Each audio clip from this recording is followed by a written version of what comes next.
আসসালামু আলাইকুম। সম্মানিত কুয়েত প্রবাসী, কুয়েত রাজধানীতে নিরাপত্তা অভিযানে ৫০০রও বেশি ট্রাফিক আইন লঙ্ঘন ধরা পড়েছে। সড়ক নিরাপত্তা জোরদার ও ট্রাফিক শৃঙ্খলা নিশ্চিত করার অংশ হিসেবে কুয়েতের স্বরাষ্ট্র মন্ত্রণালয় বৃহস্পতিবার রাজধানীর গভর্নরেটের বিভিন্ন এলাকায় একটি ব্যাপক ফিল্ড নিরাপত্তা ও ট্রাফিক অভিযান পরিচালনা করেন। স্বরাষ্ট্র মন্ত্রণালয়ের ট্রাফিক বিভাগ এক সরকারি বিবৃতিতে জানায়, এই অভিযানটি স্থায়ী চেকপয়েন্টের পরিবর্তে মোবাইল টহলের মাধ্যমে পরিচালিত হয় এবং এতে উল্লেখযোগ্য ফলাফল পাওয়া যায়।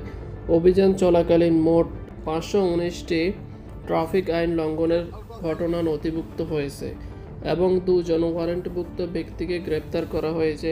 এছাড়াও ২টি পলাতক মামলার সন্ধান পাওয়া গেছে এবং মাদক সম্পর্কিত অপরাধে জড়িত ২ জন সন্দেহভাজনকে আটক করা হয়েছে। পাশাপাশি বাসস্থান ও শ্রম আইন লঙ্ঘনের অভিযোগে ৩ জনকে গ্রেপ্তার করা হয়েছে।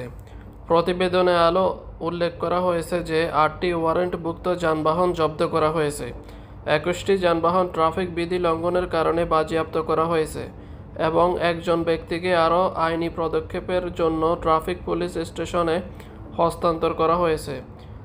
রেস্কিউ পুলিশের সাধারণ বিভাগ জানিয়েছে, এ ধরনের মোবাইল টহল অভিযান দিন-রাত চলমান থাকবে এবং দেশের সব গভর্নরেটে কার্যকর করা হবে।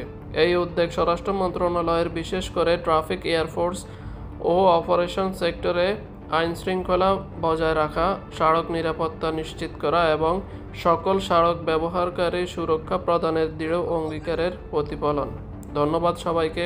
সবাই ভালো থাকবেন, সুস্থ থাকবেন, কুয়েতের আইন কানুন মেনে চলবেন। সবাইকে খোদা হাফেজ।